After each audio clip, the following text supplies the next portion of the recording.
अस्सलामुअलैकुम दोस्तों, मेरा नाम डॉक्टर लियसगर है और आज की इस वीडियो में हम फेडरल बोर्ड बायोलॉजी की बुक से हम जेनेटिक्स के एक टॉपिक को समझने जा रहे हैं। उस टॉपिक का नाम है product rule.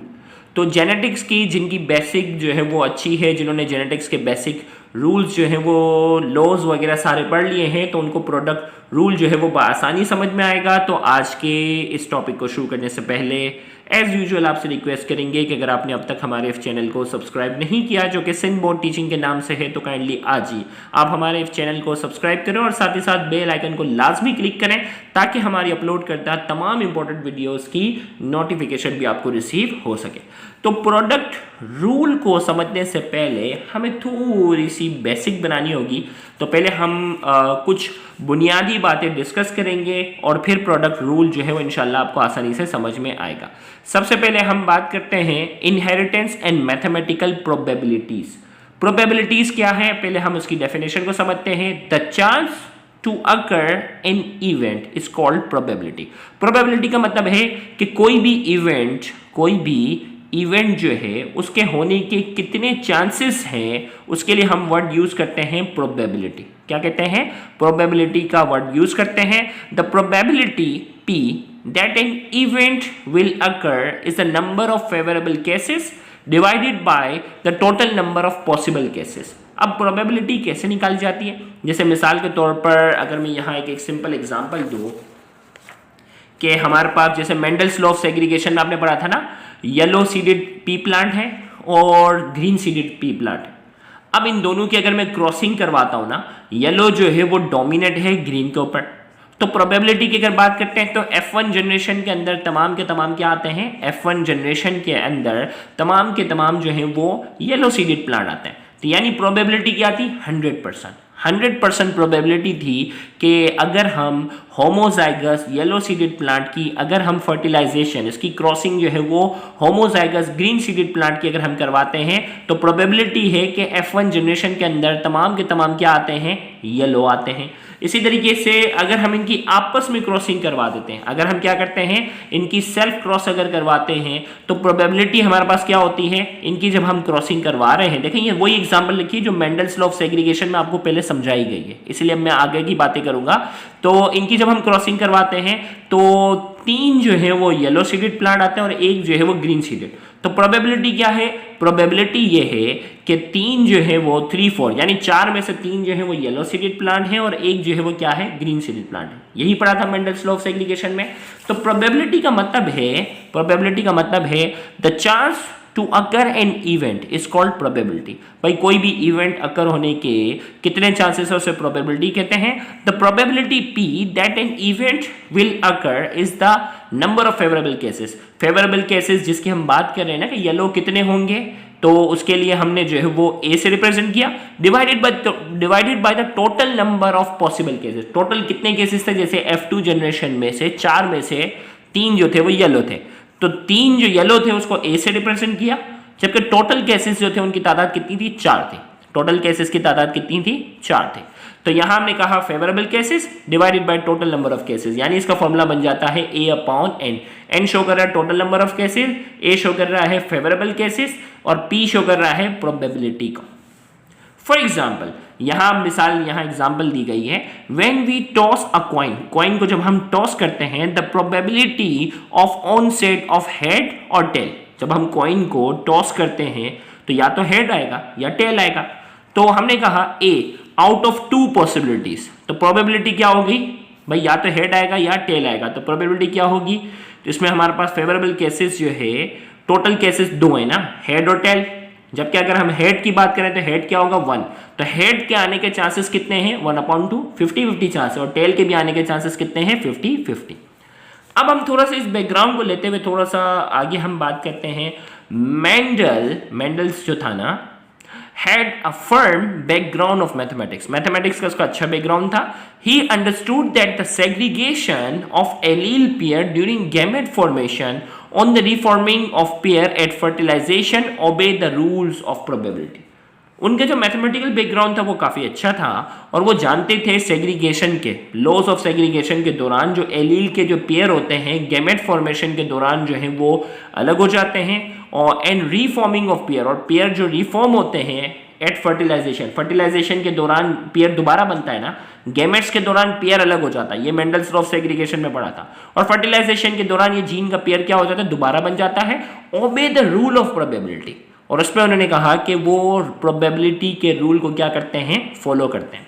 Late us how the rule of probability apply to inheritance. अब ये प्रोबेबिलिटी जो है वो इनहेरिटेंस के रूल पे कैसे अप्लाई होती है, आगे बात करते हैं। In genetics the inheritance of a specific phenotype in a cross also has certain probability।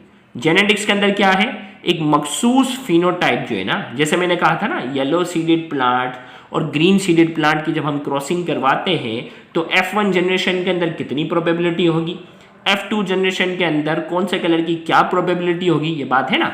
तो हमने कहा the inheritance of a specific phenotype in a cross also has certain probability, उसमें भी एक प्रोबेबिलिटी होती है। Like in a monohybrid cross the probability of an offspring to inherit dominate phenotype in F1 generation is 100%।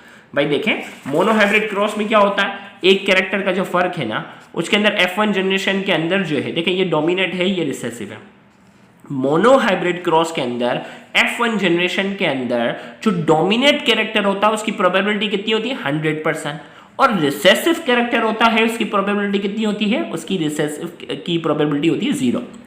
तो same यहाँ, क्योंकि green colour तो आया ही नहीं ना F1 में, तो यहाँ यही कह रहा है like in a monohybrid cross the probability of an offspring to inherited dominate phenotype in F1 generation is 100%। Dominate character जो आएगा वो उसकी प्रोबेबिलिटी कितनी, 100%, and the probability of inheritance of recessive phenotype in F1 generation is 0%। और recessive वाला जो है उसकी कितनी प्रोबेबिलिटी है, उसकी प्रोबेबिलिटी है 0%। Whereas probability of a dominant phenotype in F2 generation is 3:4 and probability of recessive phenotype in F2 generation is 1/4। जबकि F1 जनरेशन के अंदर सारे के सारे जो है वो डोमिनेट वाले आ गए, जबकि F2 के अंदर जो रेशो था वो कितना था, F2 के अंदर जो डोमिनेट वाला यानी येलो था वो 4 में से 3 था, 3/4, और ग्रीन वाला जो था वो 4 में से कितना था, 1 था। यानी रिसेसिव वाले की जो प्रोबेबिलिटी होती है, रिसेसिव वाले की प्रोबेबिलिटी कितनी होती है, 1/4। डोमिनेट वाले की जो प्रोबेबिलिटी होती है कितनी होती है, डोमिनेट वाले की जो प्रोबेबिलिटी होती है वो 3/4 होती है। यहां तक यही बात बता दी। तो यहां इसने कहा whereas probability of dominant phenotype in F2 generation is 3/4 and probability of recessive phenotype in F2 generation is 1/4। Recessive वाले का क्या हो गया, 1/4। बैकग्राउंड बना हमने। The combined probability of 2 or more independent event can be calculated by product rule। अब क्या कह रहा है, देखो यहां तक तो हमने मोनोहाइब्रिड की बात कर ली। अब यहां कह रहा है कंबाइंड प्रोबेबिलिटी ऑफ 2 और मोर इंडिपेंडेंट इवेंट, दो अलग अलग इंडिपेंडेंट इवेंट है, उनकी अगर कंबाइंड प्रोबेबिलिटी अगर निकालनी है तो वो किस रूल से निकलेगी, प्रोडक्ट रूल। मिसाल के तौर पर देखें भाई, ये येलो कलर था और ये राउंड और रिंकल। भाई येलो जो कलर का जीन है वो शेप के जीन पर डिपेंड नहीं करता। Mendel's law of independent assortment, ये पढ़ा था ना हमने कि भाई कलर का जो जीन है वो शेप के जीन पर डिपेंड नहीं करता, दोनों क्या है, इंडिपेंडेंट है। येलो तक की तो हमने बात कर ली ना, येलो तक की हमने बात कर ली। सेम इसी तरीके से अगर राउंड जो है वो राउंड शेप जो है वो रिंकल शेप के ऊपर क्या है, राउंड शेप जो है वो रिंकल शेप के ऊपर क्या है, डोमिनेंट है। तो F1 जनरेशन के अंदर सारे के सारे राउंड आएंगे और F2 जनरेशन के अंदर क्या होंगे, 3/4 जो है, यानी 4 में से 3 राउंड आएंगे और एक जो होगा 4 में से 1 क्या होगा, रिंकल होगा। ये तो बात है। अब अगर हम ये जानना चाहते हैं, गौर से सुनिएगा, अब अगर हम ये देखना चाहते हैं कि येलो राउंड सीडेड प्लांट, गौर से सुनिएगा, येलो राउंड सीडेड प्लांट जिसकी हम क्रॉसिंग करवाने जा रहे हैं green wrinkle seeded plant, yellow एक मिनट थोड़ा सा मैं कैमरा फोकस कर लूं, हाँ, येलो राउंड सीडेड प्लांट है और ग्रीन जो है वो रिंकल सीडेड प्लांट है। येलो राउंड सीडेड प्लांट की अगर मैं देखना चाहता हूं कि कितनी प्रोबेबिलिटी है उसकी, अगर मैं क्रॉसिंग करवा दूं ग्रीन रिंकल सीडेड के दरमियान, तो F2 जनरेशन के अंदर कितने येलो राउंड आएंगे। मैं ये देखना चाहता हूं ना कि भाई अगर येलो राउंड की अगर मैं क्रॉसिंग, देखो येलो का राउंड से कोई ताल्लुक नहीं है, दोनों इंडिपेंडेंट जीन है, लेकिन मैं ये देखना चाहता हूं कि येलो राउंड की, कोशिश नहीं का, येलो राउंड की अगर मैं क्रॉसिंग करवा दूं ग्रीन रिंकल वाले के साथ, तो F2 जनरेशन में, गौर से सुनिएगा, F2 जनरेशन में कितने जो होंगे वो येलो राउंड होंगे, यानी प्रोबेबिलिटी येलो राउंड की कितनी होगी, तो वो ये कह रहा है, प्रोडक्ट रूल कहता है कि भाई सिर्फ येलो की कितनी प्रोबेबिलिटी थी, येलो की F2 जनरेशन के अंदर, येलो की F2 जनरेशन के अंदर कितनी थी 3/4, राउंड की भी कितनी थी 3/4, प्रोडक्ट रूल कह रहा है दोनों को मल्टीप्लाई कर दो, येलो राउंड की प्रोबेबिलिटी आ गई। येलो रूल कहता है, गौर से सुनिएगा भाई, एग्जाम में आपके पास टाइम नहीं है ना, पूछे जाएगा कि येलो राउंड जो है होमोजाइगस, येलो राउंड जो है अगर हम इसकी क्रॉसिंग करवा रहे हैं ग्रीन रिंकल के साथ, तो F2 जनरेशन के अंदर कितनी प्रोबेबिलिटी है कि येलो राउंड वाले आएंगे। तो इसका रूल क्या है, तो आपको मोनोहाइब्रिड का पता है ना कि मोनोहाइब्रिड में क्या होता है कि F2 जनरेशन के अंदर 3/4 जो है वो येलो आते हैं और 3/4 क्या आएंगे, राउंड आएंगे। दोनों को मल्टीप्लाई कर दो, क्या आंसर आ रहा है 9/16। क्या आंसर आ रहा है 9/16। तो येलो राउंड की प्रोबेबिलिटी कितनी है, येलो राउंड की जो प्रोबेबिलिटी है कितनी, 9/16। अब आते हैं, देखो थोड़ा सा बैकग्राउंड बना है ना, अब प्रोडक्ट रूल जो है उम्मीद करते हैं आपको अच्छे से समझ में आएगा। अकॉर्डिंग टू दिस रूल, इस रूल के मुताबिक the probability of round yellow phenotype in F2 generation, इस रूल के मुताबिक अगर हम round yellow phenotype F2 generation के अंदर देखना चाहते हैं of a dihybrid cross, dihybrid cross में दो कैरेक्टर का फर्क है ना, तो डायहाइब्रिड क्रॉस में अगर हम येलो राउंड, दोनों कैरेक्टर डोमिनेट है, येलो राउंड की कितनी प्रोबेबिलिटी है कि F2 जनरेशन के अंदर कितने आएंगे, is equal to the product of individual probabilities.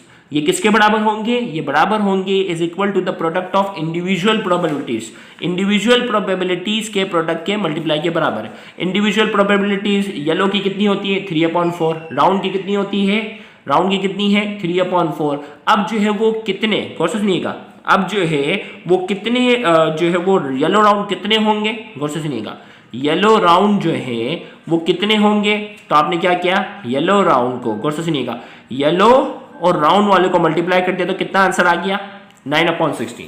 तो अब देखो क्या कह रहा है, individual probabilities is equal to the product of individual probabilities of round, round के कितना था 3/4 और येलो का कितना था 3/4। मिसाल के तौर पर 3/4, आंसर कितना आ गया 9/16, कितना आ गया 9/16 जो है वो इसका आंसर। अगर सेम यहाँ मैं एक एग्जाम्पल अपने तौर पे बना लूँ, इस लॉ को समझाने के लिए अपने तौर पे एग्जाम्पल समझाऊँ कि अगर मुझे ये देखना हो कि इसके अंदर, देखें मैंने इनकी क्रॉसिंग करवाई ना, येलो राउंड की तो मेरे पास प्रोबेबिलिटी आ गई। अब अगर मैं देखना चाहूँ कि कितने येलो रिंकल आएंगे, गौर से सुनिएगा, कितने येलो रिंकल आएंगे, येलो राउंड आ गए ना, 3/4 को मल्टीप्लाई किया।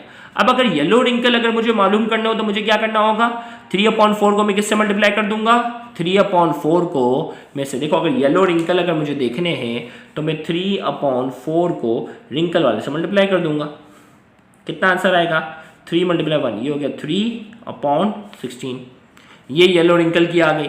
इसी तरीके से अगर मैं देखना चाहता हूँ ग्रीन राउंड कितने आएंगे, गौर से सुनिएगा, ग्रीन राउंड जो है वो कितने आएंगे, तो इन दोनों को मल्टीप्लाई कर दूंगा, 1/4 मल्टीप्लाई बाय 3/4 कितना हो गया 3, और ये 4 मल्टीप्लाई बाय 4 16 हो गया। और अगर मैं देखना चाहता हूँ ग्रीन रिंकल कितने आएंगे, गौर से सुनिएगा, ग्रीन रिंकल कितने आएंगे, तो हमारे पास क्या होगा 1/4 मल्टीप्लाई बाय 1/4 और ये हो गया 1/4, तो कितना आ जाएगा हमारे पास आंसर जो होगा वो कितना हो जाएगा 1 मल्टीप्लाई बाय 1 और ये हो गया 16। ये हमारे पास आ गया ग्रीन रिंकल का, ये हमारे पास आ गया ग्रीन राउंड का, ये हमारे पास आ गया येलो रिंकल का, और ये हमारे पास आ गया येलो राउंड का। तो अगर आप इसमें टोटल करके देख लो, 9 + 1 10, 3 और 3 कितना हो गया 16, 16/16 आंसर आना जरूरी है। तो ये बेसिकली था हमारे पास प्रोडक्ट रूल। तो प्रोडक्ट रूल कहता है according to this rule the probability of round yellow phenomena in F2 generation of dihybrid cross, या राउंड येलो तो यहाँ सिर्फ एग्जांपल दी, मैंने तो आपको सारी निकाल के बता दी। तो इस रूल के मुताबिक प्रोबेबिलिटी अगर हमें मालूम करनी हो round yellow phenotype in F2 generation of a dihybrid cross is equal to the product of individual probabilities of round and yellow.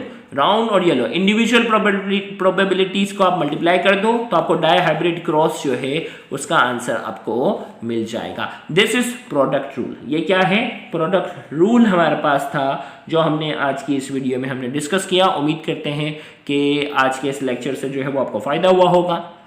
Thank you very much. Allah Hafiz.